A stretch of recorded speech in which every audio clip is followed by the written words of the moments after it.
Hello, everyone, and welcome to episode 90 of the Computer Business Marketing Show. Today's episode is brought to you by Tech Blog Builder. Tech Blog Builder is the blog writing service for IT businesses. We craft content that converts website visitors into customers with 100% unique, SEO-ready, professionally written blog posts delivered on a consistent schedule. We also help you get the word out via social media posts and high-quality branded videos, all customized for your business and content. Learn more at techblogbuilder.com. It's also brought to you by Tech Site Builder. Tech Site Builder is a hosted website builder that allows you to quickly and easily get a clean, professional, and effective website up and running for your IT business. Save time and frustration with Tech Site Builder. Learn more at techsitebuilder.com. On today's show, we have Ramey Bell on of Tech Reputation, and he's going to talk about your online business assets. What are they, and how can you leverage these assets to grow your business? Plus, we'll talk about the Facebook outage, and we'll talk about a service where you can find marketing apprentices to work for your business for only $50 a month. All that and so much more coming up right now.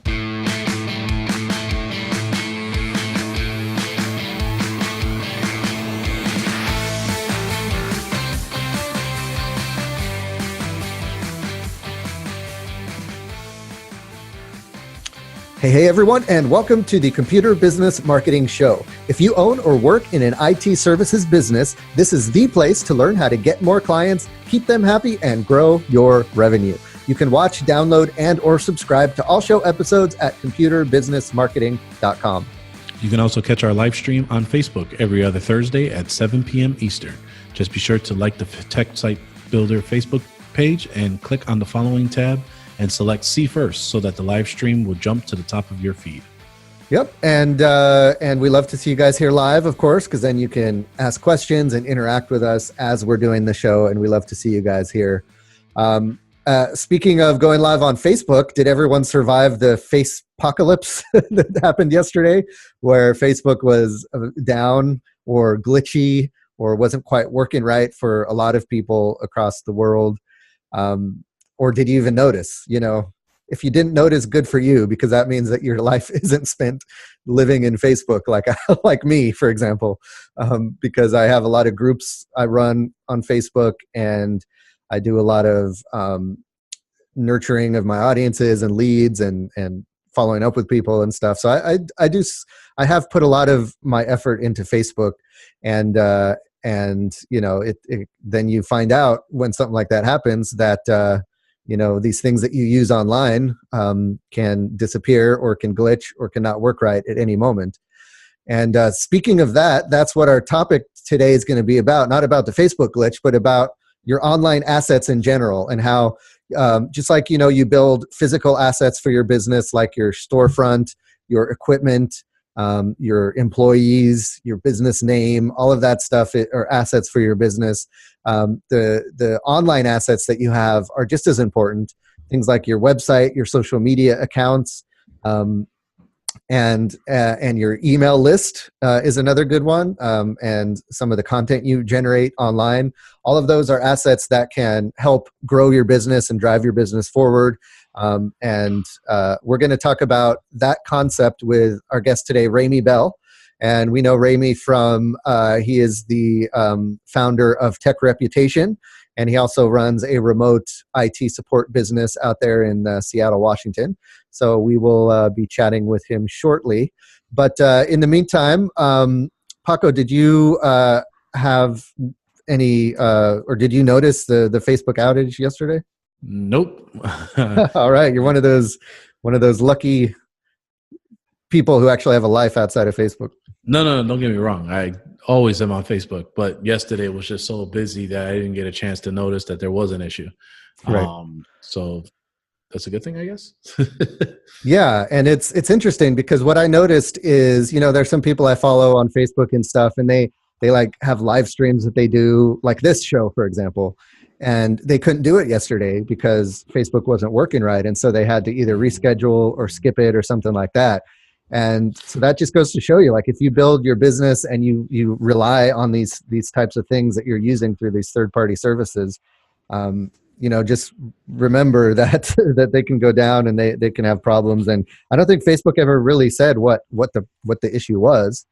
But you kind of get what you pay for, right? We use Facebook for free, and as far as a free service, it's pretty dang reliable, right? It rarely goes down. It's very fast. It's always available.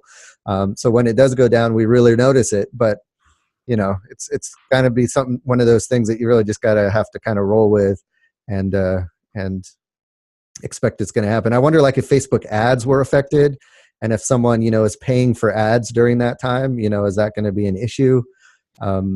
Like their ads are showing, but nobody's on Facebook to see them, kind of thing. So that would be interesting to see if there's any blowback about that. Speaking of, Jason in the comments said, "Hey, your feed is down." funny guy. Hey, Tom, how's it going? Tom in the Facebook chat there. So speaking of social media, a tool that I'm going to be trying out here that I just heard about is called Loomly, Loomly.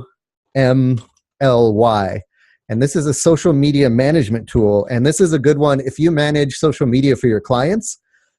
This is one that I think is going to be good to use. And this is one I'm going to start using for Tech Blog Builder customers. But it's where it's really built for managing clients' social media accounts. So you can group a bunch of social media accounts into like a client group and then create a calendar around that particular client. And then the client can log in and look at the posts that you've created and approve them or suggest changes or updates. So it's very friendly to collaborating with clients around their social media. So I'm looking forward to checking that out and seeing if that can help kind of smooth the process of doing the social media management for Tech Blog Builder. Because if that goes well, I think I'll be expanding that service a little bit, because that's something that a lot of tech or computer business owners just don't have time for, and or they could be doing a better job of it, frankly. So that's one thing that we might branch out a little bit, because once you get the hang of it and once you have a system, it's really easy to do it and it's really easy to replicate it for other people. So that's something I'll be looking into and letting you guys know how that goes. And then another new service that I'm trying, and this one seemed a little too good to be true, and I'm finding out it might be, is called GenM.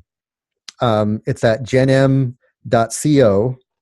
And it's a marketplace where, number one, if you're like a recent college graduate, or if you're changing careers and you want to learn about marketing, it's a place you can go to take free online courses about marketing. But the best part about it is the other side of the marketplace is business owners like me who want to hire like apprentices or interns to do marketing for their business. You basically pay GenM $50 a month to get an intern working for you for 40 hours a month, which is really cool. So basically they're pitching it as, the people who sign up to learn on their platform are going to get hands-on work experience by being paired up with business owners. So right now I signed up for it. I'm going through the process where I'm choosing the apprentice, is what they call them, that I want to work for, or that I want to work for me.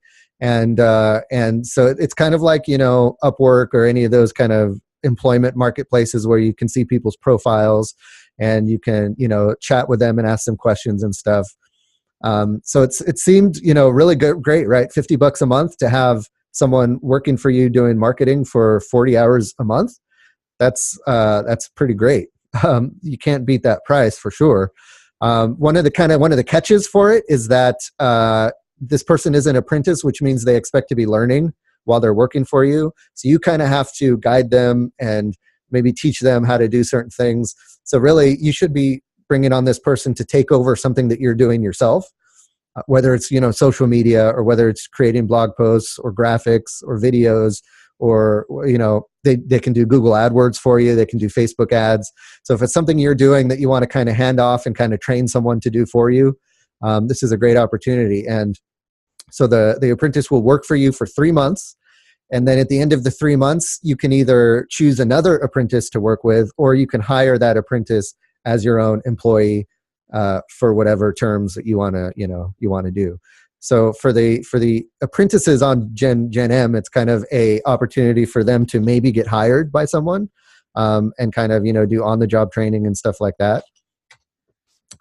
So that's kind of cool. I'm trying it out. So far, I'm finding the quality of candidates hit or miss, because again, they're not experts. So they can say what they're interested in, and they can say what they're looking for. Also, the age range is very broad. There are high school students in there, and there are retirees in there, and everything in between. So that's something that's good, because then you have a pool of different ages to pull from. If you'd rather work with someone more experienced, you can do that. A lot of time, the older folks or the retirees or the people my age are trying to switch careers. So they're coming from one career, they want to learn marketing, so they're trying to switch careers and get some experience. And then of course you got the high school kids or the college graduates who are just trying to get a head start on their marketing career as well. So I've got a couple interviews lined up with folks on there, and we'll see how it goes.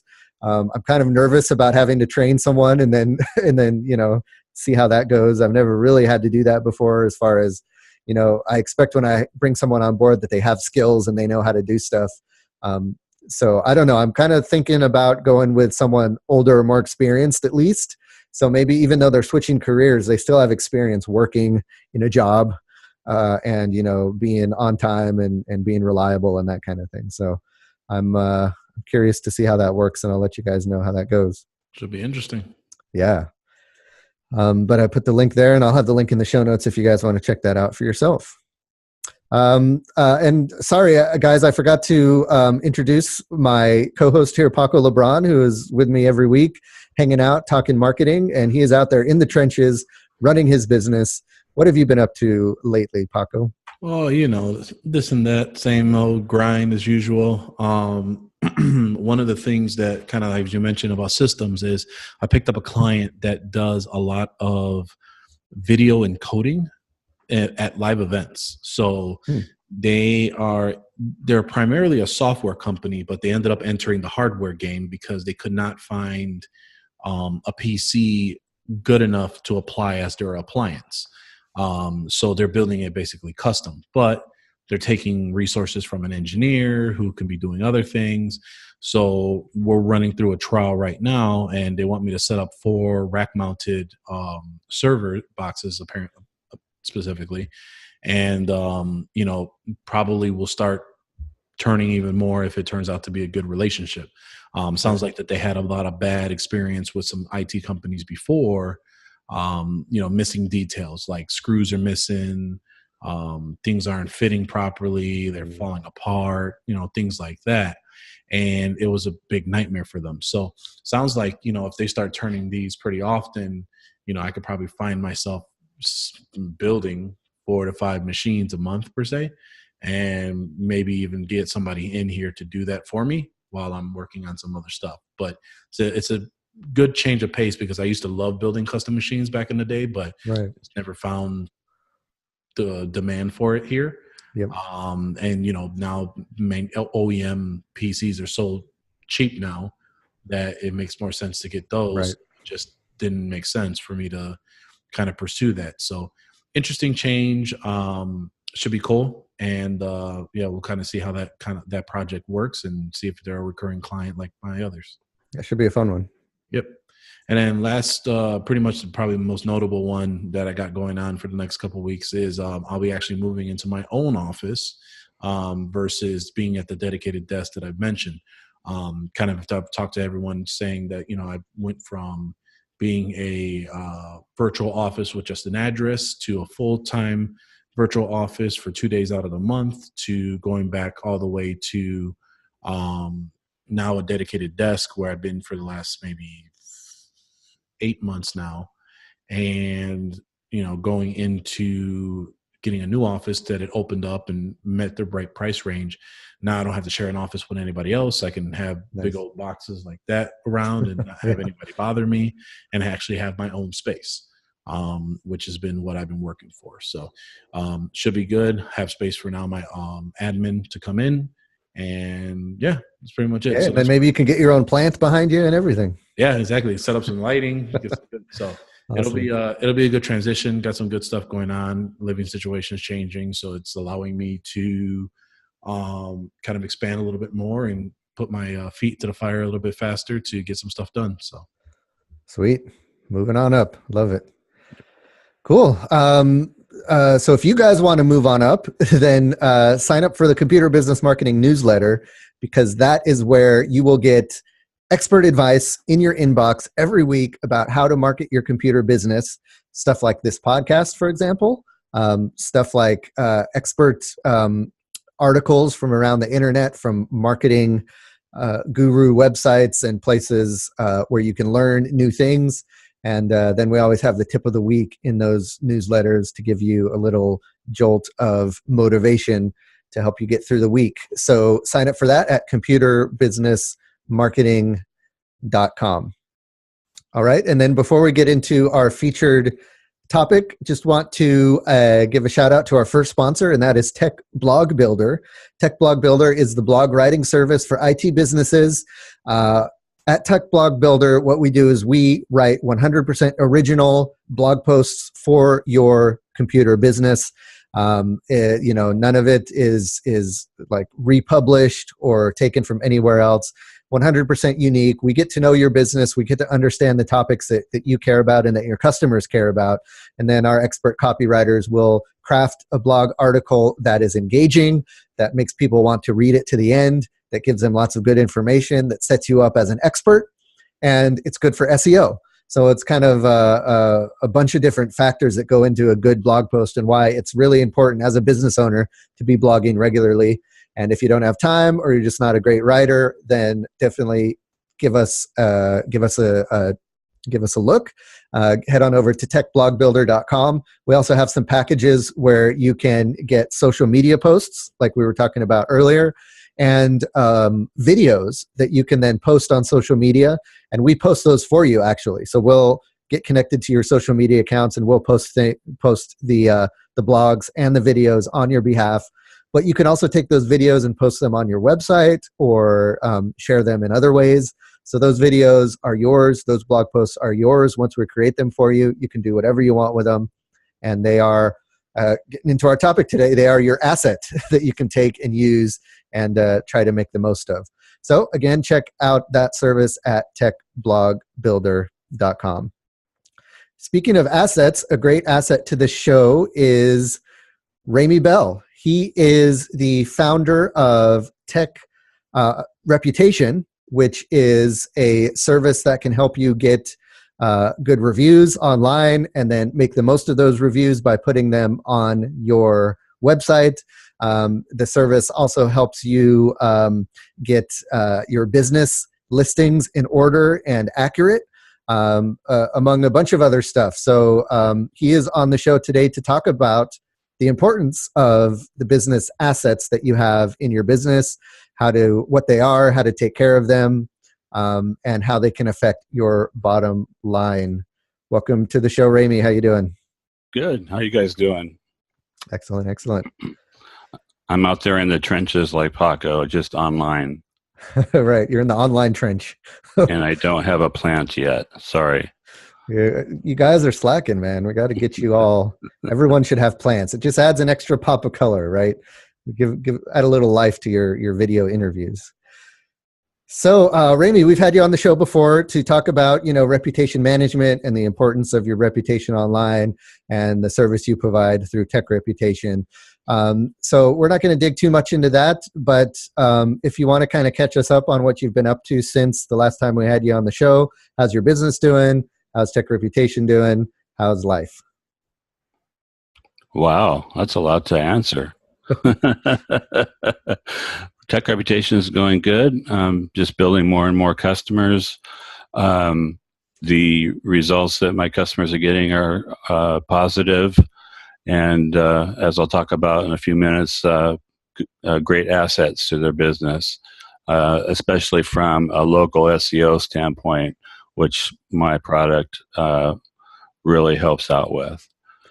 Right. And you, I know Nathan Drager, who we had on the show a couple episodes ago, he's been telling me, at least, that he's been having great results with Tech Reputation. and his business has been growing like wildfire. So this seems to definitely be helping him. He does a lot in his business, and he's one that's taking advantage of that asset, definitely. Right. Awesome. And then you also, on top of that, you also run a IT services business, mostly remote, right? It's a remote MSP, but it's for residential. Right. I have about 300 endpoints on that, but it doesn't take a lot of time to manage that. So the majority of my time, about 90% of it's with Tech Reputation. So yeah, having a good time. Yeah, that's a great way to set up a business, right? Just have it be almost on autopilot, a majority of hands off. Do you still like advertise and get new customers for that business, or are you just kind of sitting with what you got for now? Sitting with what I got for now because I'm focusing on Tech Reputation, Right. but I have quite a few, and I still get referrals, so I don't say no to that business. And like you said, it's great having recurring revenue every That's month. pretty much where I am with the web development business as well. I'm not looking for new customers, and I'll get referred new customers every now and then. And sometimes I'll take them on, sometimes I won't. But I still have a handful of customers that I'm just monitoring and maintaining and updating their websites and stuff. And it's like it's really low, not a lot of work and not a lot of of my time needs to be in there, but it's just something that continues to generate recurring revenue, and it's a great asset.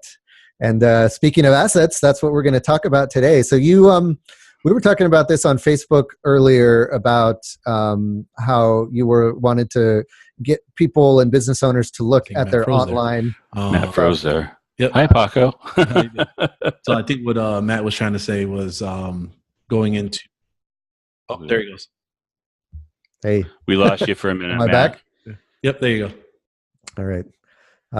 So I'm not sure where I left off. The last word you said is Facebook. Okay.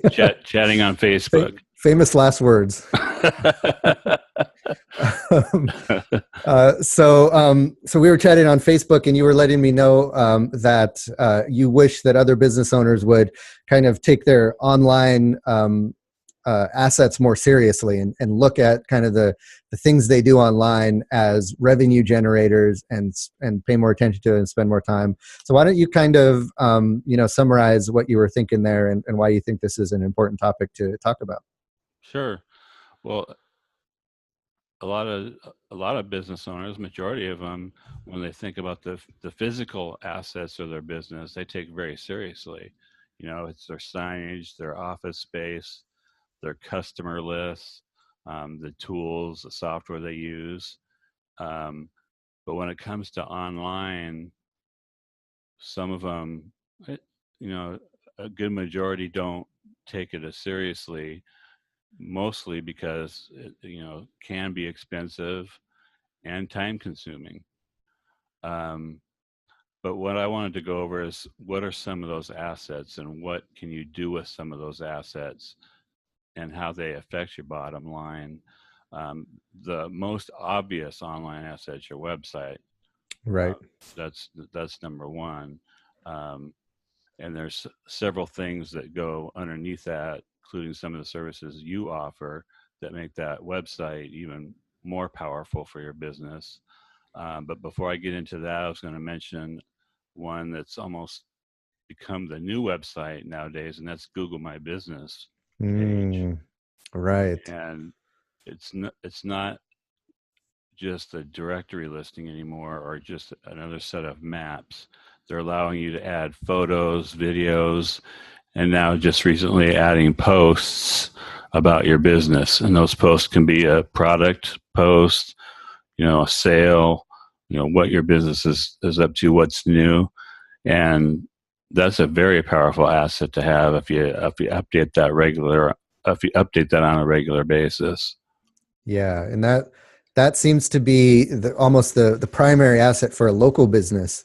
Is that Google My Business listing, because that's going to affect your ranking in the map pack, which is what shows up above the organic search results. So a lot of times when people are searching for local services like, IT services, computer repair, or even other things like, I don't know, deck repair or house cleaning or whatever, they're going to see that map first, and they're probably going to click on something in that map because it's very pleasing to the eye, and it's got the reviews underneath, and it's got the little pin where you're located and all that stuff. And so it's Google's done a really good job of making that very eye-catching and making you want to click on it and to learn more. And the more you fill out your Google My Business profile, the more accurate it is, the more you consistently add to it and add new things to it, the more that's going to help, along with the reviews, get you higher on that listing. Yeah, how complete your listing is what helps you rank higher. Has been noted publicly. How you rank it used to be the 8 or 10 pack. Now it's down to just 3. Right. And the competition is kind of fierce for that. It's pretty rough trying to get into the 3, especially if you're in a big metropolitan area like Paco is. I'm sure he sees that in his business. Oh yeah. Right.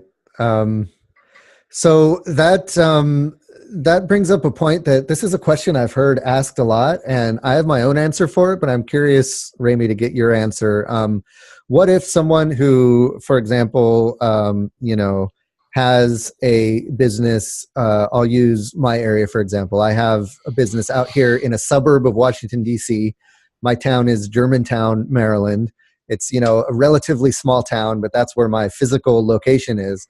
But I also want to show up for my surrounding area, some of the more populated areas, even DC. I'm willing to drive out to DC and service customers there. That's where all the big customers are. I want to show up at the top of the search results for Washington, DC. Is that something that I can do through the Google My Business listing? Should I have another listing in DC? What are your thoughts on that? On the Google My Business, if I remember correctly, you can put in service locations now. Okay. And so that's the best way to do it. Okay. Rather than used to be able to say like a service area. Yeah. Is that what you're talking about? Yeah. Yep. Yeah. Yep. And then there's other ways on your local efforts on your website where you can include that as well. There's a service area, not spamming every page with Washington, D.C., but you can have a local page about Washington, D.C.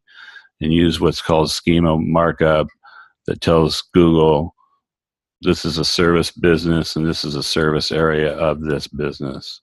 Right. Yeah, I think doing those hand in hand, the Google My Business service area designation, and then the dedicated page on your website for that location with schema markup. And if you don't know what that is, look it up. It's just HTML tags that you add to your website code around certain information to tell Google that, hey, this information is, this about this in my business and it pertains to this, and, that kind of thing. The next one I wanted to talk about with regards to the website is SEO, both regular SEO and local SEO, because they're kind of two different animals. Business owners don't understand SEO. It can be expensive. There's no guaranteed results. So I don't envy anyone that sells that service nowadays because you're really up against those feelings from business owners. Right. That's something I struggle with too, because, I build websites for people and they ask me, hey, can you do SEO for me? And a lot of times I'm hesitant. And what I like to do instead is provide services that will boost your SEO kind of as a side benefit. So that's like Tech Blog Builder, and in Tech Site Builder, making sure the on-site SEO and the meta tags and all of the technical stuff is good.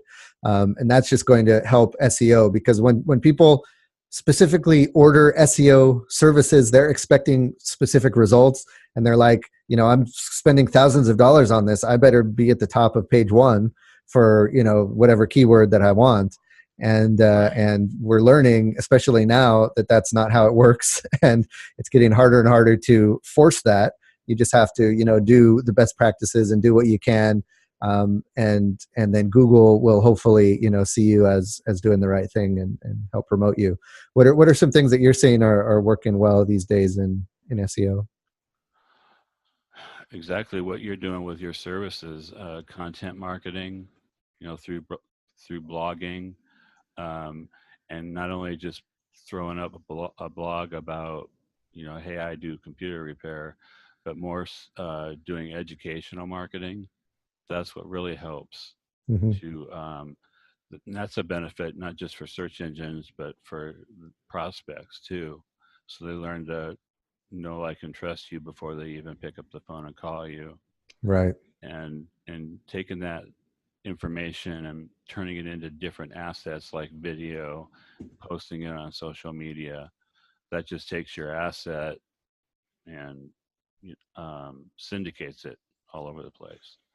Right. So that blog post is really an important business asset, and one that you can take with you to different places and use in different ways and repurpose. And we've talked about that before on the show. Take a blog post, create a video around it, create a podcast around it, post it on social media, and just, take that one piece of content and use it over and over again, send it in your newsletter, and then it's going to live on forever on your website. So it's going to continue to, generate SEO and be, helpful content that's on your site that could get found by people. Now, what is the differentiation then between local SEO and regular SEO? Local SEO, you spend more time with directories and making sure that your business information is accurate. The acronym for that is NAP, N-A-P, name, address, and phone number. So what Google looks for is accuracy. When they're trying to rank a business that's legitimate, they want to see consistency. And so when they see consistency through all the directories out there, and then they see that same consistent information on your website with schema markup, that just helps them rank you more. And combining that with reviews and other things, traditional SEO is more content based on your website and links pointing back to them. So Right. they're both equally a lot of work, definitely. And so the local SEO is going to help you show up when people are searching for your services in their area. Right. Whereas regular SEO, you could end up ranking nationally for those terms. Someone in another state could be searching for the term and find your business. But they both feed into each other, right? The more you focus on local SEO, that's going to help your regular SEO. The more you focus on the content for the regular SEO, that's going to help boost you locally as well. Right. Yeah, they work hand in hand, definitely. Cool. All right. So website and SEO, that makes sense together. What other kind of online assets are we talking about here? One that many forget about, that ties in with your customer list and is one of the best forms of ROI is your developing an email list. Right. For marketing. It can be a newsletter, it can be promotions. There's several ways of using it for education as well, and also using it to drive traffic back to your website. And that's Right. a valuable asset. And it's an asset that needs to consistently be nurtured. So it's one thing to collect a collection of emails, great, but then what? And so that's where like newsletters come in, and one thing that I've been, and you'll notice if you signed up for, or you requested membership to the Computer Business Marketing Group recently on Facebook, I have a question where I ask you, hey, do you want to sign up for our newsletter? If so, let me know your email address. And I'm doing that because of like what happened yesterday, right? Where Facebook could go down at any time. And I have all these great folks hanging out in this Computer Business Marketing Group. But if Facebook goes away or they change their thing and they get rid of groups or something, all of those people in my group are going to be gone. and I'm not going to have a way to communicate with them, which is why, I'm asking them for the email address. It's totally voluntary, but if they provide it, then I can send them the newsletter. And then, if something does happen to Facebook, I can send all those people an email saying, hey, Facebook died. Let's hop over to whatever else the new fangled thing is. And yeah, so that's definitely one of my most important assets, even more than the website. Again, if the website goes away, you still have that list of people who were interested or were once interested or might be interested in what you do. And you can continue to, you can say, hey guys, my website went away. I have a new website over here, or, something to that effect. And it's definitely super, super important. What's nice about your newsletter is it's got a nice balance of educational content and promotional content, and also driving traffic back to your Facebook group. And that's another asset that that you have is a Facebook group. Not every local business has a local Facebook group, but there's no reason why they couldn't. If they're in a trade that makes sense to have one. Yeah, I really think people are sleeping on Facebook groups, and I really would encourage everyone to at least try to start a Facebook group. And it can be about anything. I think one that's really good for IT service businesses is some kind of local business owners group. Like, I can do, DC area web developer group or DC area services group. And it's kind of like a meetup or something like that, but it's a group on Facebook, and you can, invite people and add value and have content. And then over time, you'll start to attract the people who would like to work with you, and then they'll see you as an expert and they'll want to hire you. But that's not what the group is set up to do. The group is set up to help fellow business owners, or maybe it's around, like if you're targeting dentists, maybe it's around, the software that dentists use most often, or, tech help for dentists or something like that. And you can create that group, and it's a great way to build trust, build loyalty, and get people to try out your services. I've had lots of folks who tried out one of my services based on them just being in the group and hanging out a little bit. And then another cool thing about the group is once you have some of your customers in the group, and then someone else asks a question like, hey, my email's acting up and I don't know what to do. Then someone will chime in, hey, Matt happens to do that kind of work. And he's great, and I love his services. Why don't you give him a call or something? So it turns into a referral generation machine, and there's so many great things about Facebook groups, and I really encourage folks to try them out and give it time, because it takes a while to grow it. It takes a while to get it to critical mass. I think Facebook waits for you to have like 300 members or so before it starts really promoting your group. And once Facebook starts promoting your group in the sidebar and stuff like that, they do it for free. You don't have to buy ads. They just are promoting your group to other people who might be interested. Facebook, knows so well who's going to be interested in your group that you just start getting people coming into your group left and right without you having to do anything. It's great. So I can't recommend Facebook groups enough. So my thing about Facebook groups and why I don't do it, right, is let's hear the other side of the coin. two reasons I'm worried about. One, I don't have the time to manage one, and it's a pain to try and have to go through the filtering and go through it and engaging. I could be doing that on my website, could be doing that on social media posts, things like that, or going to Tech Block Builder and they'll take care of it for us, for me. And the other side of it is, what if all of a sudden, it's a flurry of, what's the safe word to say? A flurry of complaints in the group. Now, it could be not necessarily on your services, but it could be of X that started it, and then it's a big avalanche of stuff to do. So to go in there, monitor it, disable the comments, things like that. That's why I personally probably won't be doing a Facebook group on there. But I understand the benefits depending on the industry. I think for myself, that pain is a lot more than hiring a service to do it for me. Right. Yeah. I haven't experienced anything like that with Facebook groups. Every now and then you'll get a spammer or something like that, but groups are pretty good at self-policing. So before I see that post, someone will mark it as spam or let me know about it. And then I just look at it, click a button to delete it and block the person, and it's gone. So, I mean, what I've done is, for example, in the computer business marketing group, is this is what I used to do. I'll spend, maybe half a day once a month filling up my buffer with a bunch of posts that I want to post to the group, and then just let it go. And then it'll continue to drip out those posts to the group over time to keep people engaged or whatever. And then I'll poke my head in to see what's going on. But the computer business marketing group is pretty self-sufficient at this point, and people ask questions, other people answer it. And, it's doesn't take a lot of time at all. So, that is definitely a valid concern, but I would still try it.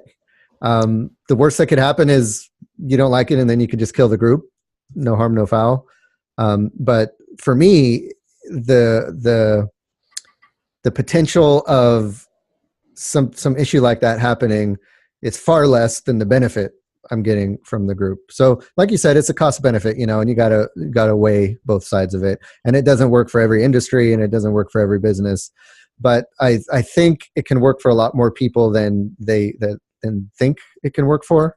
And it's, you can even create a group for other computer business owners where it's like a referral group. And I kind of have this in the web design business where I created a group. We call it a mastermind group, but it's a Facebook group where there's maybe 24 of fellow web developers in it. And we each kind of focus on different things. There's one person that focuses on SEO. There's one person that focuses on design, another one on PHP, another one on, server setup and stuff like that. And so we each have our own niche, and we'll refer customers to each other depending on what we need.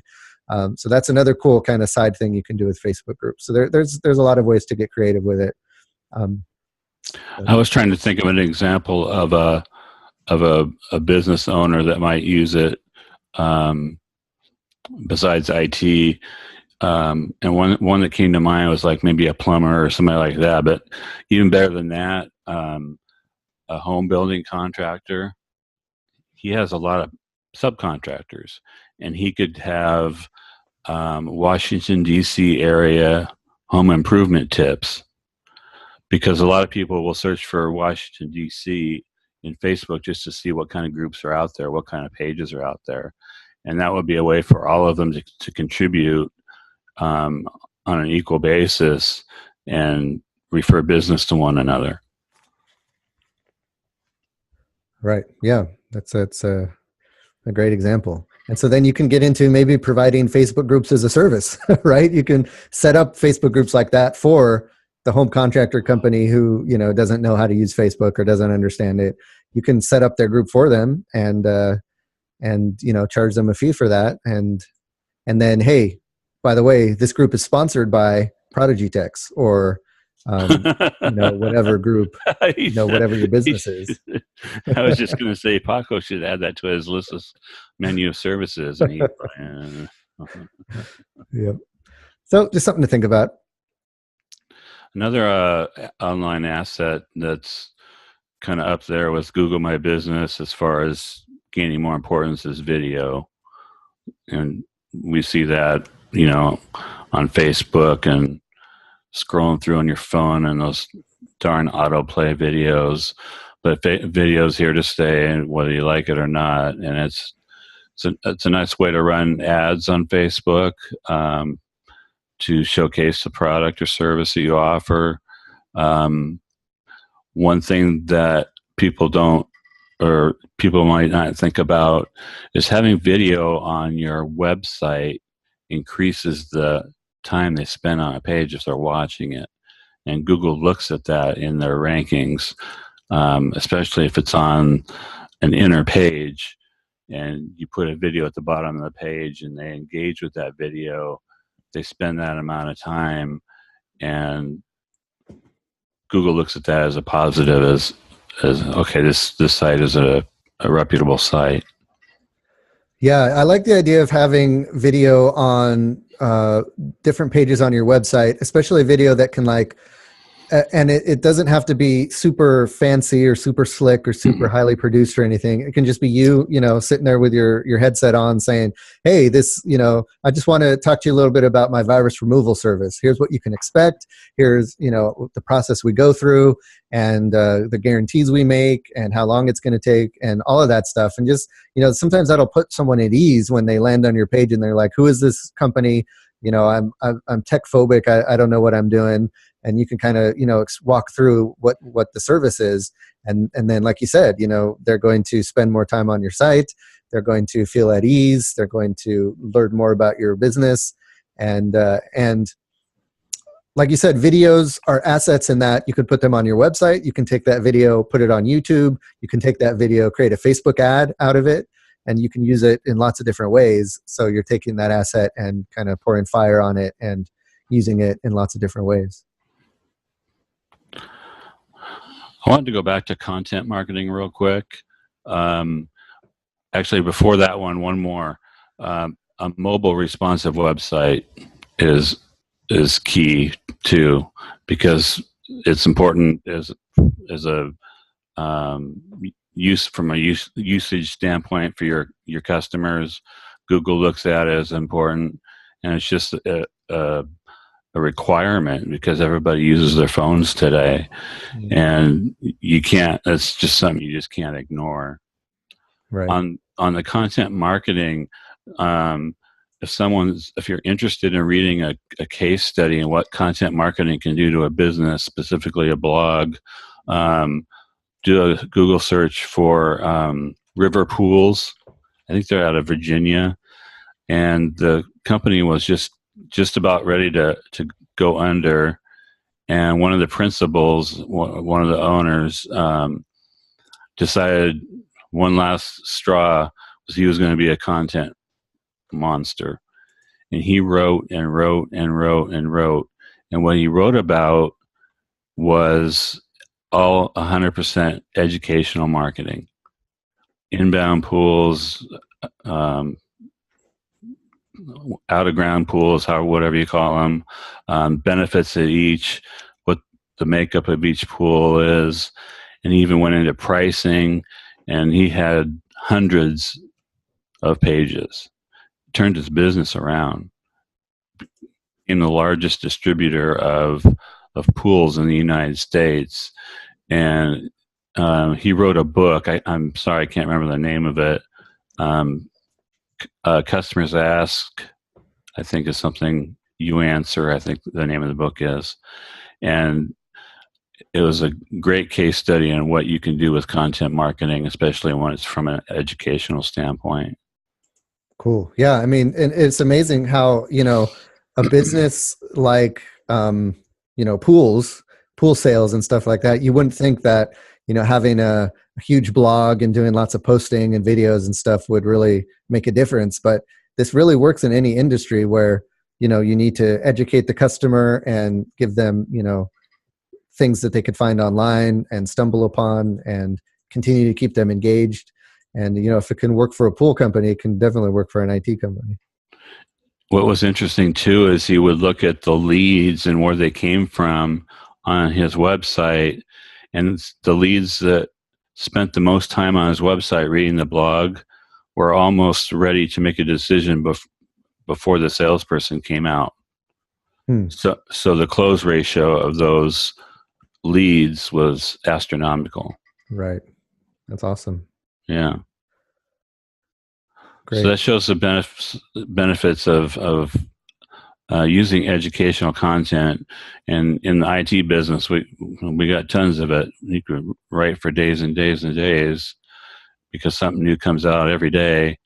And that can work in the same way of educating the customer to the point where they've already made up their mind they're going to work with you before they even enter your shop. Right. Definitely. Yep. You warm up the client so they're a warm lead instead of a cold lead when they come to you. All right. So we're going to be wrapping up here. Was there any other online assets that you wanted to cover before we head out? Nope. That's all I got. Okay, cool. So the website, your SEO, your content marketing, and your email list. What about like social media accounts and that kind of thing? Should that be considered as business assets as well? Absolutely. It's another distribution point for the rest of the stuff that you're working on. So your email newsletter, your content from your blog, all that can be distributed to those places. And some might wonder, well, why put it on Facebook? Why put it on Twitter? And why put it on Instagram? Well, people have their favorite places to go. And if you want to reach them where they're at, that's what you need to do. Right. Cool. And we have the link to that book, They Ask You Answer. And we'll have that in the show notes as well. And we just put that in the Facebook chat, as well as the link to the River Pools and Spas Company website. So you can check out what they're doing there. Awesome. Well, thanks so much for being on the show, Ramey. We kind of pulled you in last minute, which happens with these live shows. Sometimes, the guest we had booked isn't able to make it, and we don't find that out until the last minute. So we appreciate you coming on. Where can folks find out more about the services you provide? TechReputation.com. TechReputation.com. Very easy. Ramey at TechReputation.com is the email. Very easy. Cool. That's R-A-M as in Mary, E-Y. Awesome. And we'll have a link to that in the show notes as well. All right, man. Thanks for being here, and we'll catch up with you later. Thanks, guys. All right. So that's going to do it for this episode. I want to give a shout out to our second sponsor, and that's Tech Site Builder. You guys know Tech Site Builder is the place where you can get a website for your computer business up and running very easily, very quickly, with little fuss or muss, but it's priced very affordably, and you have control over what goes on the website because you're able to go on there and build it out yourself, or you can hire us to do it for you, again, very affordably. And we take care of all the things we talked about on the show. The SEO is all of the schema markup and stuff is already done for you in the code of the website. We make the website very fast, so it loads quickly in Google. We add different things to the website to make people want to stay on it, interactive things. We have Google Maps on there, images, videos, all that stuff you can add to your Tech Site Builder website to make it very effective, to make it an effective asset for your IT business. So check that out. Head on over to techsitebuilder.com. Also, don't forget to join us in the Facebook group. We talked about the benefits of starting a Facebook group, but there's also benefits to joining Facebook groups where you can go learn from your peers, ask questions, give advice, and network with people who you might be able to trade services with, like we talked about. One such group is called the Computer Business Marketing Group on Facebook. Just head on over to techsitebuilder.com/group or search for Computer Business Marketing in Facebook. Let's keep the conversation going. Head on over to computerbusinessmarketing.com. Let us know what you think about this show in the comments below the show notes. We love to hear from you, and we love to know what you think about the episodes over there on the website. And then, again, don't forget to join us in the Facebook group. We can't wait to see you there. And if you listen to the podcast on iTunes or Stitcher, be sure to give us a shout out and leave a review. We love to hear your feedback, and every comment helps so that the podcast can be found by others. Finally, don't forget to check out our sponsors, Tech Site Builder and Tech Blog Builder. Thanks for checking out the Computer Business Marketing Show. My name is Matthew Rodella. And this is Paco LeBron. Saying here's to your success.